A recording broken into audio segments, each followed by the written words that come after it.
नमस्कार शेतकरी मित्रांनो, आपल्या सगळ्यांचं स्वागत आहे आमच्या शेती एक शेती या यूट्यूब चॅनलमध्ये. मित्रांनो, खरीप हंगाम 2025 मधील अतिवृष्टी आणि पूर परिस्थितीमध्ये पूर्णतः नष्ट झालेल्या किंवा पूर्णतः पिचलेल्या बळीराजासाठी केंद्र सरकारकडून एक मोठी अपडेट समोर या ठिकाणी आलेली आहे. तब्बल 26 लाखाहून अधिक शेतकरी बांधवांच्या हजारो कोटींच्या पीक कर्जाची पुनर्रचना करण्याचा निर्णय या ठिकाणी शासनाच्या माध्यमातून घेण्यात आलेला आहे. पण थांबा, ही कर्जमाफी आहे की फक्त वेळ मारून नेण्याचा प्रकार?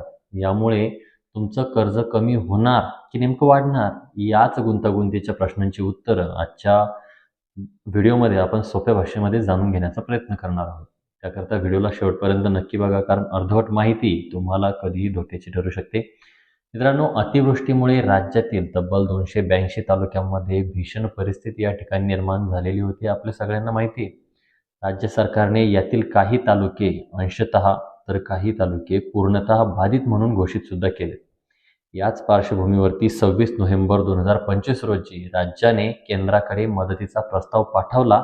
आता आनंदाची बातमी अशी की केंद्र सरकारने हा प्रस्ताव स्वीकारलेला आहे आणि याला किसान क्रेडिट कार्ड, ज्याला केसीसी धारक आपण ज्याला म्हणू शकतो, तर त्या शेतकऱ्यांच्या पीक कर्जाच्या पुनर्रचनेला, रिस्ट्रक्चरिंगला मंजुरी या ठिकाणी देण्यात आलेली. आता पुनर्रचना म्हणजे नेमकं काय किंवा रिस्ट्रक्चरिंग म्हणजे नेमकं काय? मुख्य प्रश्न हाच उरतो की नेमकं पुनर्रचना काय? तर सोप्या भाषेत सांगायचं झालं आणि एकंदरीत सांगायचं झालं तर हे कर्जमाफी नाही. त्याची फोड करण्याची पद्धत म्हणजे पुनर्रचना. तुमचं अल्पमुदतीचं कर्ज, ज्याला आपण शॉर्ट टर्म लोन म्हणतो, हे मध्यम किंवा दीर्घ मुदतीच्या कर्जामध्ये रूपांतरित केलं जातं.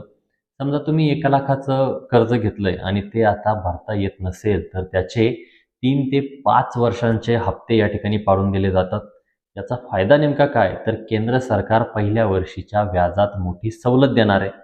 दुसऱ्या वर्षापासून व्याजाचे दर सामान्य या ठिकाणी राहणार आहेत. नेमका सावधगिरी आपल्याला काय बाळगायची आहे? परंतु मित्रांनो, इथे खरा पेच आहे. शेतकरी संघटनांचा असा आरोप आहे की ही एक प्रकारची शेतकऱ्यांची दिशाभूल आहे का? कारण कर्जमाफीतून वगळलेले जाण्याची भीती जी काही आहे, तर इतिहास सांगतो की जेव्हा जेव्हा सरकारने मोठी कर्जमाफी जाहीर केली, तेव्हा ज्या शेतकरी बांधवांनी कर्जाचे पुनर्गठन केलं होतं, त्यांना अनेकदा अपात्र ठरवण्यात या ठिकाणी आलेलं होतं. म्हणजेच काय, एकंदरीत आजचं मरण उद्यावरती या ठिकाणी लोटण्याचा प्रयत्न आहे. कर्ज तर फेडावंच लागणार आहे, फक्त आजचे हप्ते उद्यावर ढकलले जातील. यामुळे शेतकरी कायमस्वरूपी कर्जमुक्ती होणार का? हा प्रश्न या ठिकाणी अनुत्तरितच राहतो. एकंदरीत त्याचं उत्तर या ठिकाणी सुटत नाहीये. परंतु मित्रांनो, आता चेंडू तुमच्या कोर्टात आहे. तुम्हाला थकबाकीदार होण्यापासून वाचायचं असेल, तर हळू कर्ज फेडायचं असेल, तर पुनर्गठन हा एक पर्याय असू शकतो. परंतु जर तुम्ही कर्जमाफीच्या प्रतीक्षेत असाल, तर मात्र विचारपूर्वक निर्णय घ्यावा लागणार आहे. आता तुम्हाला नेमकं काय वाटतं? सरकारने थेट कर्जमाफी द्यायला हवी होती का? मला पर्सनली जर विचाराल, तर खरंच सरकारने थेट कर्जमाफी द्यायला हवी होती. बरं, पुनर्रचना हा योग्य पर्याय आहे का? तुमच्या प्रतिक्रिया आम्हाला कमेंट बॉक्समध्ये नक्की कळवा. शेतीविषयक अशाच महत्त्वाच्या आणि विश्वासार्ह अपडेटसाठी आपल्या शेती एक शेती चॅनलला सबस्क्राईब करायला विसरू नका. आणि हा व्हिडिओ जास्तीत जास्त आपल्या शेतकरी बांधवांपर्यंत, मित्रांपर्यंत शेअर करा.